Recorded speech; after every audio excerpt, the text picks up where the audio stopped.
नमस्कार दोस्तों, welcome back. आप देख रहे हैं कॉफी विद सुमित जैन। बड़ा ही एक दिलचस्प नहीं है, खतरनाक एक मोड़ के ऊपर कंट्री आ चुका है। अगर आप देखेंगे कि जो हालत 4 जून के बाद इस देश की हुई है, 10-15 तो अटैक हो चुके हैं। उसके बाद ट्रेनों के ऊपर अटैक होने शुरू हो गए। हिंदुओं के कोई भी यहाँ पर त्योहार होते हैं वो मनाने नहीं दिया जाता। और ऊपर से जो सिख कम्युनिटी हमेशा ही हमारी देशभक्त रही है, हिंदुओं के साथ मिलकर रहे हैं, हिंदू ही थे वो, कोई अलग नहीं थे। उन्होंने भी खालिस्तान मूवमेंट पूरी जोरों तो के ऊपर इंप्लीमेंट करनी शुरू कर दी। यहां तक ये हाल हो गया कि एक लड़की जो गुरुद्वारे में जाती है, गोल्डन टेम्पल में कहीं योगा करके, वो इन्फ्लुएंसर थी, उसने वीडियो बनाया, तो आपको मालूम है कि पूरे भारत में विरोध होना शुरू हो गया। और इसी से आपको लगता है कि ये जो खालिस्तान मूवमेंट है वो दस्तक नहीं दे रहा, हमारे घर में, हर दिलों में वो घुस चुका है। इसके ऊपर बात करने के लिए संजीव जी दोबारा से जुड़े हैं। सर, जय श्री राम। जय श्री राम सुमित जी। सर, ये जो सिक्खी है, यानी कि जो सिख कम्युनिटी है, और खालिस्तानियों में जमीन आसमान का फर्क है। खालिस्तानी तो वो रेडिकलाइज्ड लोग हैं जो पाकिस्तान के कहने पर या कोई पैसे वेस्टर्न वर्ल्ड दे देता है भारत को तंग करने के लिए, तो ये उस एजेंडे के ऊपर काम कर रहे हैं, ये हम सबको मालूम है। लेकिन जो कुछ इन्होंने गोल्डन टेम्पल में उस लड़की के साथ किया, उसे मारने की धमकियां दी, ये सर तन से जुदा वाले जो हैं, वो लैंग्वेज ये सरदारों ने कब से शुरू कर दी। और वही सरदार जो कि मुसलमानों के अत्याचारों से बचाने के लिए हिंदुओं को एक कम्युनिटी बनाई गई थी 300-400 साल पहले, उन्होंने मुसलमानों को गोल्डन टेम्पल में बुलाकर वहां पर नमाज पढ़ाई, उसका शुद्धिकरण करने के लिए, क्योंकि एक लड़की ने योगा कर लिया। ये किस डायरेक्शन पर ये कम्युनिटी और ये कंट्री जा रही है सर? सुमित जी, बहुत हैरानी वाली बात है कि सिख कम्युनिटी के अंदर जो सिखी रिलीजन जहां से शुरुआत हुआ, सिख सिख पंथ की स्थापना जब हुई, तो उसके अंदर सबसे ज्यादा जो बढ़ चढ़ के जिन लोगों ने उन अपने आप को सिखिज्म में कन्वर्ट करा था उस टाइम पर, उसमें से नॉर्थ इंडिया की सबसे ज्यादा पंजाबी कम्युनिटी के लोग थे या सिंधी कम्युनिटी के लोग थे जिन्होंने सबसे ज्यादा अपने आप को कन्वर्ट करा था। मतलब पंजाबी कम्युनिटी और सिंधी कम्युनिटी पे तो यहाँ तक ऐसा हिसाब किताब था कि इस रिलीजन को बढ़ चढ़ के प्रमोट करने के लिए उन्होंने घर में जब भी कोई बेटा पैदा होता था तो सबसे बड़े बेटे को, फैमिली के अंदर सबसे बड़े बेटे को वो सिख बनाते थे, सरदार बनाते थे। और वो बेसिकली उसकी जो पूरी फैमिली जो होती थी वो गुरु ग्रंथ साहिब को मानती थी, सिख के 10 गुरुओं को मानती थी। इस तरीके का श्रद्धा थी सिख समुदाय के साथ, सिख सिखी पंथ के साथ और गुरु ग्रंथ साहिब के साथ में। तो एक एक मतलब हम लोग ने कभी भी सिख रिलीजन को, सिख समुदाय को अपने से अलग नहीं समझा। तो मतलब और सिखों ने बहुत सारे बलिदान भी दिए इस देश की आजादी में, और इस देश के बंटवारे के टाइम पे उन्होंने बढ़ चढ़ के हिंदू कौम को, पंजाबी कौम को, नॉर्थ इंडिया से जितने भी लोग माइग्रेट करके जो इंडिया के अंदर आ रहे थे पाकिस्तान की तरफ से या बांग्लादेशियों से, यहाँ पे स्पेशली पंजाब बॉर्डर की तरफ तो सिखों ने कमाल ही कर दिया। इन्होंने एक ढाल बन के खड़े हुए मुसलमानों के सामने, जो हमें प्रोटेक्शन दिलवाने के लिए वहां से उनके साथ। मगर अब जैसे अब और एक चीज और भी है कि हमारे जितने भी आर्म फोर्सेस हैं उसमें भी बढ़ चढ़ के सिख की कौम जो है वो बढ़ चढ़ के हिस्सा लेती है, बलिदान देने से पीछे नहीं हटती। और ये बहादुरी का एक सिंबल है सिख कौम जो इंडिया के अंदर है। अब देखा जा रहा है कि पॉलिटिकल लेवल पे और गुरुद्वारे के लेवल पे इनकी जो पकड़ है वो धीरे धीरे सिख कौम की खत्म होती जा रही है। वहां पे खालिस्तानी विचारधारा के लोग उसके अंदर वो ज्यादा एंट्री बनाने में कामयाब हो गए हैं। उनकी जो फंडिंग बाहर से आती है, इंडिया के अंदर से भी आती है, ऐसे पॉलिटिकल फ्रंट से जो नहीं चाहते कि सिख और हिंदू या पंजाबी को एक माना जाए, वो इनमें आपस में बंटवारा कराना चाहते हैं विचारों का। और आपने देखा भी, ये हमने सबने एक्सपीरियंस करा है कि कई साल पहले तक तो पाकिस्तान से खालिस्तान मूवमेंट का पूरा फंड करा जाता था। वो पूरी जो आतंकवाद की जो सिलसिला चला था पंजाब में कई सालों तक, तो उसके अंदर खालिस्तानी मूवमेंट बढ़ चढ़ के बढ़ा था। शायद उसी दौरान कि ये जो सिखों की जो इंस्टीट्यूशंस हैं, चाहे वो गुरुद्वारा है या और भी उनके जो पंथ है या उनके जो इंस्टीट्यूशंस हैं, जो बड़े बड़े लीडर हैं, उन्होंने अपनी सोच विचारधारा को डाइल्यूट करना शुरू कर दिया और एक खालिस्तानी मूवमेंट की विचारधारा के साथ अपने अपने को जोड़ लिया। तो ये जो हरकत अभी पिछले दिनों में जो गोल्डन टेम्पल में हुई है, ये हैरान और चौंकाने वाली मतलब एक हरकत हुई है गुरुद्वारे की तरफ से, जहाँ पे उन्होंने एक लड़की को धमकी सिर्फ इसलिए दे दी, कि मारने की धमकी सिर्फ इसलिए दे दी कि उसने गुरुद्वारा के अंदर जाके वहां पे योगा करने की कोशिश करी। अगर आप सिखों के ग्रंथों को देखो या पिछले उनकी पेंटिंग्स को देखो, जो हिस्ट्री में उनकी पेंटिंग्स बनी है, जहां पे उनके गुरु को या सिखों अलग तरीके से गुरु को या सिख समुदाय को दिखाया गया है, तो उनको कहीं पे उन पेंटिंग्स में योगा करते हुए दिखाया गया है। और सनातन सिख जो है वो, अगर उन्होंने योगा को बड़े बढ़ चढ़ के एक्सेप्ट करा था अपनी प्रैक्टिस में और अपनी स्पिरिचुअल प्रैक्टिस के अंदर भी। योगा बेसिकली आप इंसान को ध्यान लगाना सिखाता है, उसको अपनी बॉडी को एक हेल्दी बनाने में मदद करता है। तो दसों सिख गुरु जो थे, उन्होंने योगा बढ़ चढ़ के प्रैक्टिस करा है। उन्होंने ध्यान लगाने की जो कला है वो योगा से ही अडॉप्ट करी थी या योगा से ही सीखी थी। और फिर उन्होंने अपना जो प्रचार था वो पूरी दुनिया में पूरे अपने अपने विचारधारा का प्रचार था, शांति का। और सिखों की जो आगे जो पढ़ाई थी या उनके बारे में विचारधारा थी, वो लोगों में तभी लेके जा पाए जब उन्होंने योगा के जरिए, मेडिटेशन के जरिए एक एक ऐसा लेवल अचीव कर लिया जिसमें उनको भगवान की या गुरु की संज्ञा दी गई। तो अब देखिए, योगा तो कभी भी मतलब योगिक प्रैक्टिस से अलग नहीं था, और सिखिज्म भी वो योगिक प्रैक्टिस का ही एक हिस्सा रही है हमेशा से ही। सर मुझे समझ नहीं आया कि जो मुसलमान है वो तो कहते हैं कि ये हराम है हमारे लिए, हम तो ये करेंगे नहीं, ये तो इस्लामिक वैल्यूज के खिलाफ है योगा करना, क्योंकि ये हिंदुओं का एक प्रैक्टिस है।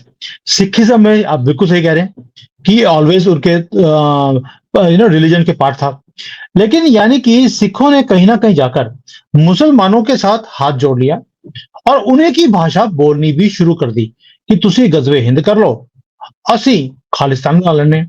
देखिए एक तरफ से दोनों ने हाथ जोड़कर ये कर लिया कि तुसी जो तुमने लेना तुम ले जाओ, जो हम लेंगे हम ले जाएंगे, हिंदुओं को हमने धक्के मार के यहां से बाहर निकाल देना है। सर आपको नहीं लगता इन दोनों ने हाथ जोड़ लिया है एक दूसरे के साथ, खालिस्तान मूवमेंट वालों ने भी और एक गजबे हिंद के सपने देखने वालों ने भी? और तभी बोल रहा हूं flood gates for Khalistan have been opened, क्योंकि रेडिकलाइजेशन बढ़ती जा रही है। सुमित जी देखिए, जो मेरा मानना है कि जो आम सिख है या जो एक व्यापारी दर्जे का सिख है, जो एक जॉब करने वाला सिख है, जो एक किसान सिख है, उसका इससे कोई लेना देना नहीं है। ये खालिस्तानी मूवमेंट की जो सिख है, ये अलग ही मूवमेंट है। ये अपने को सिख कहते हैं मगर सिख कहलाने लायक नहीं है। ये टोटली रेडिकलाइज्ड लोग हैं जो अपनी दुकानदारी चलाने के लिए फंडिंग लेते हैं बाहर के लोगों से, इंडिया के अंदर खलबली मचाने के लिए, गड़बड़ी मचाने के लिए। आपका कहना ठीक है कि ये सिखी मूवमेंट ने और जो मुसलमानों की जो मूवमेंट कश्मीर के अंदर है, उन्होंने आपस में हाथ मिला लिया कि भी एक जना गजवाए हिंद को संभालेगा तो दूसरा पंजाब के अंदर खालिस्तान इस्टेब्लिश करेगा। तो इस टाइप का इनका कहीं ना कहीं अंदर ही अंदर एक दूसरे से मेलजोल बढ़ रहा है। और आने जो कि हमारे देश के लिए एक बहुत बड़ी खतरे की घंटी है कि जैसे जैसे इस तरह की विचारधारा और बढ़ेगी, और स्पेशली अपने गुरुद्वारे के जरिए अगर ऐसी विचारधारा सामने आएगी, तो लोग कहीं ना कहीं बरगला जाते हैं। वो कहते हैं हमारा गुरुद्वारे ही हम अपने गुरुद्वारे की तरफ ही देखते हैं सही राह देखने पाने के लिए। और अगर गुरुद्वारा इस टाइप की राह दिखा रहा है तो कहीं ना कहीं गुरुद्वारा सही होगा। तो गुरुद्वारा अगर गलत एग्जाम्पल रख रहा है तो लोग भी, कई सारे लोग उस गलत एग्जाम्पल के साथ जुड़ते हैं, उसके साथ अपने को उसमें अपने को शामिल पाते हैं। और ये जो रेडिकलाइजेशन जो है, इसको कहीं ना कहीं रोकना बहुत जरूरी है। और इसको रोकने के लिए एक ही तरीका है सुमित जी, जिसके बारे में हम आज मैं आपके से खुलकर चर्चा करना चाहता हूँ कि देखिए, हिंदू कौम एक ऐसी कौम है या सनातनी कौम ऐसी कौम है जो हर टाइप की विचारधारा को एक्सेप्ट करती है, हर टाइप की रिलीजन को एक्सेप्ट करती है, खुले हाथों से एक्सेप्ट करती है। वो आज गुरुद्वारे में भी जाती है मत्था टेकने के लिए, वो आज दरगाहों में मस्जिद में भी जाती है दुआ मांगने के लिए, वो गिरजा घर में भी जाती है वहां पे सिर झुकाने के लिए, सजदा करने के लिए, या वहां पे कैंडल जलाने के लिए।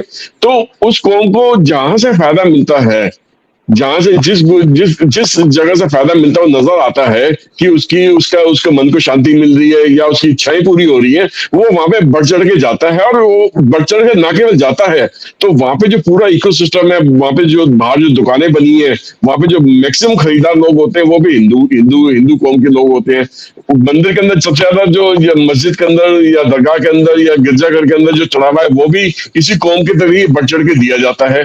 तो कहीं ना कहीं पे बहुत सारा पैसा इसमें इन्वॉल्व है, जिसकी वजह से ये जितने भी अलग विचारधारा के जो लोग हैं जो कि खालिस्तानी मूवमेंट को सपोर्ट करते हैं या गजवाए हिंद मूवमेंट को सपोर्ट करते हैं, या रिलीजन के अपने रिलीजन के जरिए जो अपने रिलीजन को कन्वर्जन का काम करते हैं, चाहे वो मुस्लिम रिलीजन कन्वर्जन का काम हो रहा है या क्रिश्चियन रिलीजन कन्वर्जन का काम हो रहा है, और तो उसके अंदर जो पैसा लगता है वो भी इसी इसी हमारे दिए हुए पैसे से ही चलता है, हिंदू कौम के दिए हुए पैसे से ही चलता है, क्योंकि हिंदू कौम जो बढ़ चढ़ के यहाँ पे दान देती है।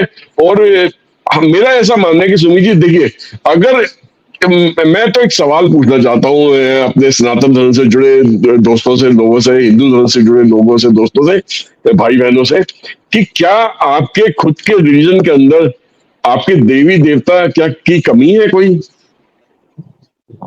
नहीं, कोई कमी नहीं। क्या आपको अगर अपने देवी देवता की पूजा पाठ आप ढंग से करते हैं, मंदिरों में जाके करते हैं, क्या आपको वहां से आपके मन की शांति नहीं मिलती है? आपके काम पूरे नहीं होते? आपके आपके आप जो वहां पे रिक्वेस्ट करते हो, दुआ करते हो, सजदा करते हो, जो भी करते हो, जो भी लफ्ज इसको दो, जो भी भाषा में बोलो, क्या आपकी दुआएं, मतलब जो आपने भगवान के सामने अपनी इच्छा रखी होती है, क्या वो पूरी नहीं होती है? आपकी वहां से पूरी होती है। तो आपको क्या जरूरत है इधर उधर जाने की और उस संस्थान को, उस संस्थान में जाके पैसा दान करने की, जिस संस्थान में उस पैसे को गलत तरीके से इस्तेमाल करा जाता है? तो ये एक बहुत सर सोच विचार करने वाली बातें हैं सुमित जी। सर ये तो हमारी किस्मत अच्छी है कि मक्का मदीना में नॉन मुसलमान की एंट्री नहीं है, नहीं तो ये वहां जाकर भी, वहां पर भी ये उम्रा करने गए होते और वहां पे अरबों रुपए दान भी करके आए होते। हिंदुओं का तो ये हालत है कि वो मुसलमान जो कहते हैं कि हमने गजवे हिंद करना है, यहाँ पर हिंदुओं के गले काटने हैं। मैं आपको कुछ चीजें दिखाता हूं, आप ही ने मुझे शेयर करी थी कि मुसलमान आपके लिए क्या बोल रहे हैं। अब आप देखिए, ये जो है आदमी है, ये क्या बोल रहा है, आप ही समझाइए सर। मैं तो इन कटुओं की मैं तो भाषा भी बोलना नहीं चाहता। सुमित जी, यहाँ पे ये जो है, ये मौलाना जो है, ये इसी चीज को बताने की कोशिश कर रहे हैं कि कश्मीर से वो पूरे हिंदू पंडित को जो है, कश्मीर पंडित को निकालने में कामयाब हुए हैं। और पिछले दिनों में बातचीत चल रही थी कि कहीं पे गवर्नमेंट वापस इन लोगों को कश्मीर के अंदर वापस से उनका जो घर छूट गया वो वापस दिलवाने की कोशिश करेगी, फिर से इनकी इनकी जो पॉपुलेशन को वो वहां पे बसाने की कोशिश करेगी थी। तो इस शख्स ने पूरे इंडियन गवर्नमेंट को चैलेंज करा है कि अगर आप फिर से ही हरकत वापस कश्मीर पंडितों को कश्मीर के अंदर वापस बसाने की कोशिश करेंगे, तो हम पूरे मुसलमान मिलके इस ताकत से इसका विरोध करेंगे और इस पे अपनी तरफ से एक्शन लेंगे। तो ये खुला खुला एक चुनौती है, चैलेंज जो उसने इंडियन गवर्नमेंट को दिया है।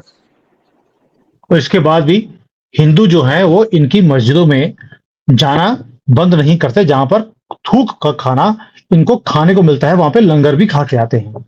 अब दूसरा देख लेते हैं, ये देखने बड़े जरूरी है सर, क्योंकि इसी से समझ आएगा कि इनकी मानसिकता क्या है। ये आपको मालूम है आजम खान, इन्होंने क्या बोला है? तो इनका इनका सिर्फ ये कहना है कि हिंदू चाहे नमाज को कितना भी इज्जत दे, लेकिन हम मुसलमान वंदे मातरम का बहिष्कार जरूर करेंगे, क्योंकि इस्लाम में धर्म निरपेक्षता और देशभक्ति दोनों हराम है। और फिर भी हम हरामियों की तरह इनकी मस्जिदों में जाकर इनका जो है वहां पे बनाया हुआ खाना भी खाते हैं, वहां पे पैसे भी चढ़ा के आते हैं कि यार आप जो है ना बस मेरी मन्नत पूरी कर दो, हमारे बेशक गले काट दो, हमारी लड़कियों को उठा के ले जाओ, कन्वर्ट कर दो, रेप कर दो, हमें कोई फर्क नहीं पड़ता, बस मेरी जो मन्नत है वो पूरी होनी चाहिए। जाकिर हुसैन, आपको मालूम है छोटा नाम नहीं है, ये भी क्या बोलते हैं देखिए आप। सुमित जी, ये तो उस विचारधारा का इंसान है। इस पे गवर्नमेंट ने जब शिकंजा कसा तो ये देश छोड़कर ही भाग लिया। तो ये तो साफ कहते हैं कि भारत के टुकड़े कर पाकिस्तान और बांग्लादेश, चीना 2000 मंदिर तोड़कर हमने मस्जिद बनाई। हिंदू आज भी हमारे हमारे डर से हिंदू मुस्लिम भाई भाई करता है, उसके नारे लगाता है। ये इस्लाम की ताकत है। सही है। ये तो ओपनली हमें बोल रहे हैं। ऐसी मैं कितनी चीजें आपको बता सकता हूँ और दिखा सकते हैं हम लोग, जो हाँ। हम दिखाएंगे। हिंदू लेकिन इसके बाद भी ना तो मस्जिद जाना बंद करता है, ना दरगाह जाना बंद करता है, और जो ये गुरुद्वारे हैं उसमें भी जाने पर बंद नहीं करता। हमारा कोई गुरुद्वारे के खिलाफ कोई मुहिम नहीं है। हमें मालूम है कि वहां पर कुछ रेडिकलाइज लोग हैं जो ये सारे काम कर रहे हैं, सभी ऐसे नहीं हैं। मस्जिदों में तो 100% ही वो जिहादी हैं, जिहादी थे और जिहादी ही रहेंगे। वो इंसान नहीं बन सकते क्योंकि उन्हें जानवर बनने की ही तालीम दी जाती है उनके मदरसों में। वो बेशक पढ़ लिख भी जाएं, वाइस प्रेसिडेंट बन जाएं इस देश के, तो भी रेडिकलाइज ही रहेंगे। और विक्टिम कार्ड खेलने में तो ये माहिर है। जैसे जैसे इनकी पॉपुलेशन बढ़नी शुरू हो गई है सर, इन्होंने ओपनली बोलना शुरू कर दिया कि जहां जहां पर हमारी पॉपुलेशन 40% को क्रॉस कर गई है, वहां पर वो हिदायत दे रहे हैं, यानी कि डायरेक्शंस दे रहे हैं हिंदुओं को कि इन एरियाज को छोड़कर यहां से चले जाओ।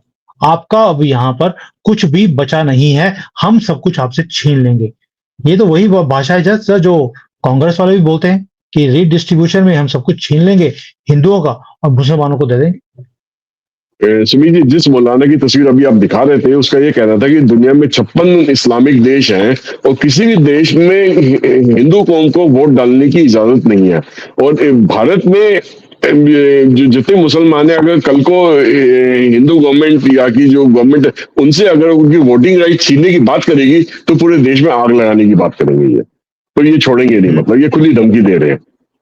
सो यानी कि वो हमें धमकी देते हैं, हमें अपने घरों से निकलने की सलाह दे रहे हैं कि छोड़ के चले जाओ, हमने आपको छोड़ना नहीं है। अब ये गजबे हिंद हम करके छोड़ेंगे क्योंकि हमारी पॉपुलेशन 50% बढ़ गई है।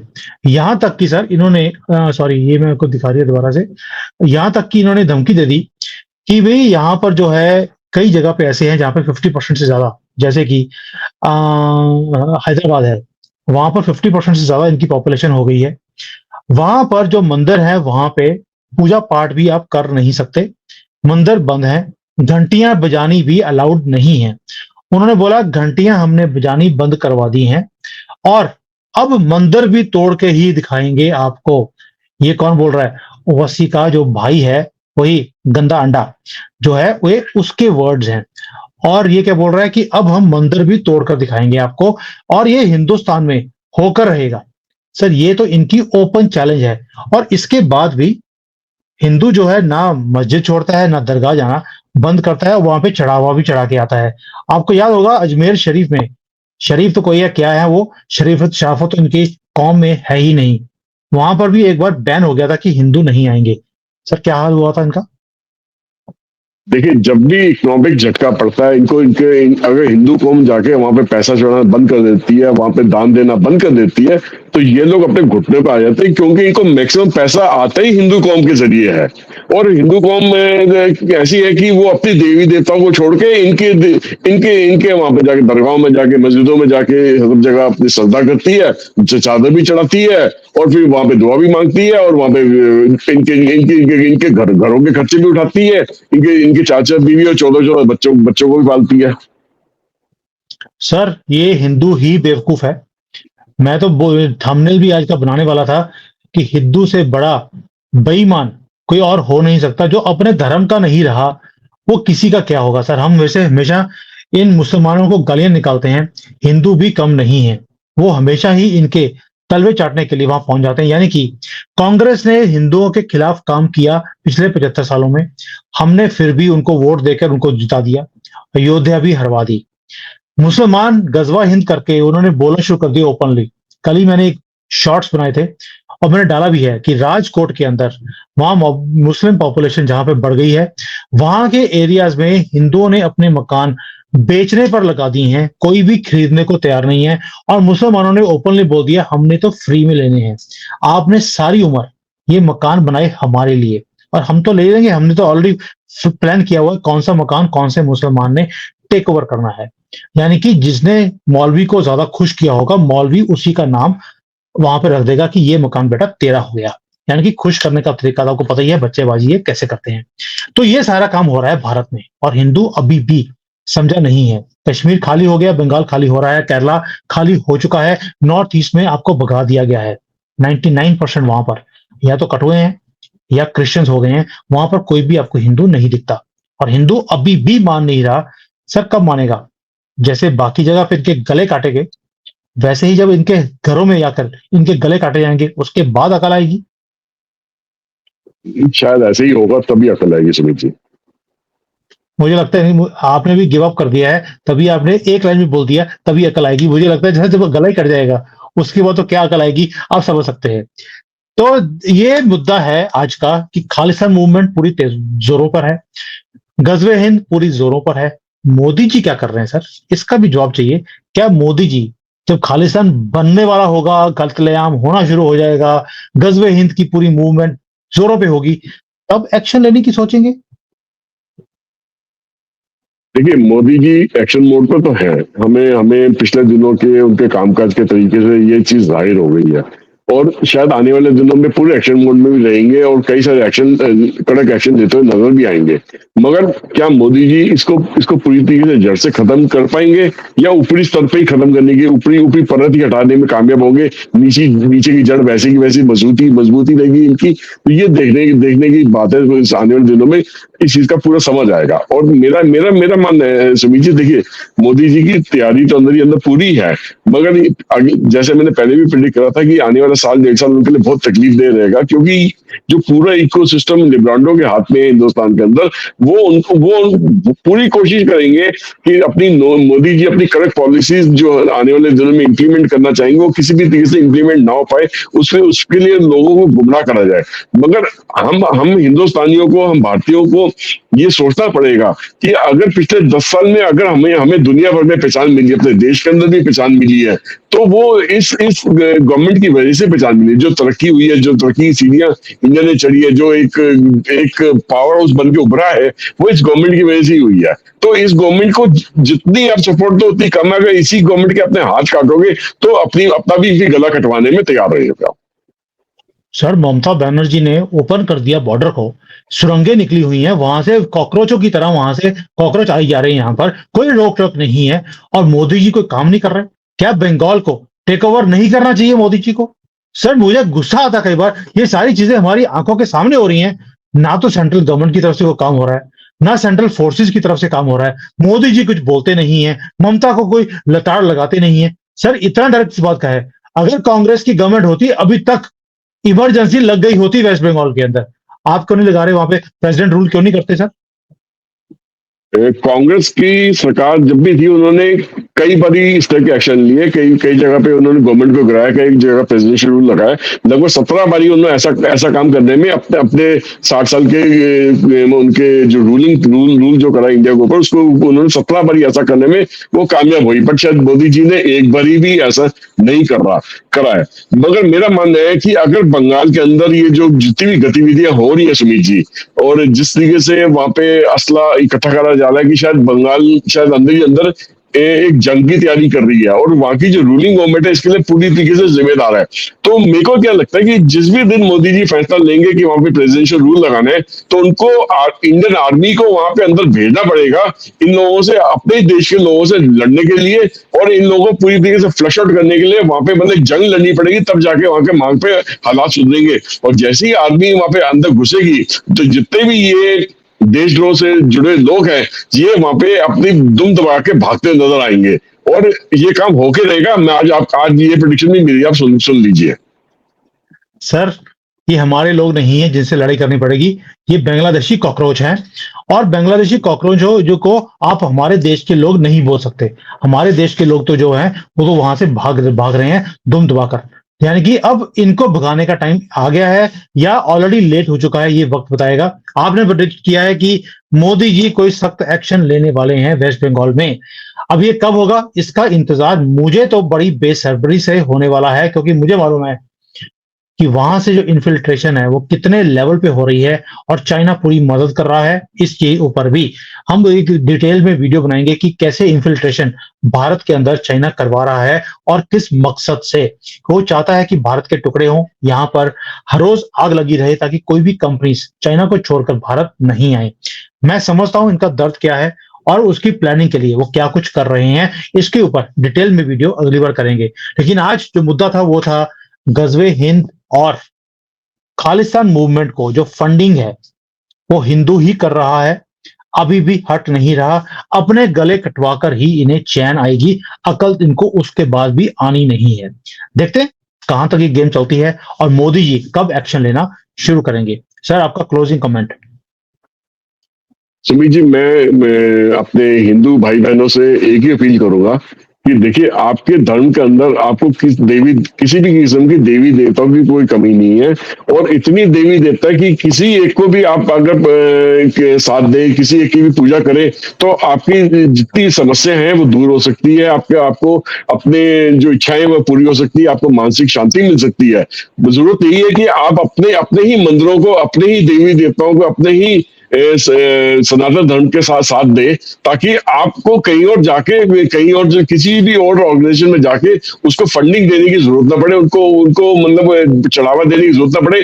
और आपके दिए हुए पैसों से वो लोग फिर उस पैसों को गलत काम में इस्तेमाल करते हैं। तो कोशिश करिए कि ये काम आप आने वाले दिनों में धीरे धीरे खत्म कर दीजिए, बंद कर दीजिए, और अपने ही संस्थाओं को, अपने ही कौम को ज्यादा फायदा पहुंचाने के लिए उनके ही बनाए हुए इस मंदिरों में, संस्थानों में जाके अगर आपको किसी की सहायता करनी है, किसी को दान देना है, किसी को कुछ करना है, तो वो आपके पास बहुत सारे जरिए, बहुत सारे मंदिर हैं देश में, बहुत सारे हिंदू धर्म से जुड़े संस्थाएं हैं, वहां जाके बढ़ चढ़ के हिस्सा ले सकते हैं। आप शारीरिक रूप से भी अपनी सहायता कर सकते हैं, उनको जाके लोगों को पढ़ा सकते हैं। मतलब दान के देने का मतलब ये नहीं कि सिर्फ पैसे से दान देना, दान देने के कई और तरीके भी होते हैं। आपके अंदर जो क्षमता है आप उस तरीके से दान दे सकते हैं। तो ऐसा नहीं कि हिंदू हिंदू कौम के अंदर लोगों की समस्या नहीं है, उनको जरूरत नहीं है। आप उनकी मदद कीजिए ना, आप उनको उनको उनका साथ दीजिए। तो अगर ऐसा करेंगे, आप अपने ही धर्म को मजबूत करेंगे, अपनी हिंदू कौम को मजबूत करेंगे, और दूसरे रिलीजन के जो संस्थाएं हैं उन पर जाके अगर पैसा खर्चते हैं तो वो कहीं ना कहीं गलत तरीके से इस्तेमाल होता है। बिल्कुल सही कर रहे हैं। बहुत इंपॉर्टेंट मैसेज है। पता नहीं हिंदू कब जागेगा और कब समझेगा। उम्मीद करते हैं कि इन्हें अकल आ जाएगी मरने से पहले। थैंक यू सर, बहुत अच्छी तरह से एक्सप्लेन किया है। लेकिन टॉपिक अच्छा नहीं था, दुखद एक टॉपिक है, बट कवर करना जरूरी था। Thank you. जय हिंद, जय श्री राम। जय हिंद सुमित जी, जय हिंद, जय Shri Ram. Hi there. If you liked the video, please don't forget to smash the like button, subscribe to our channel, and activate the bell icon so that you receive all notifications whenever we upload a new video. Thanks for watching.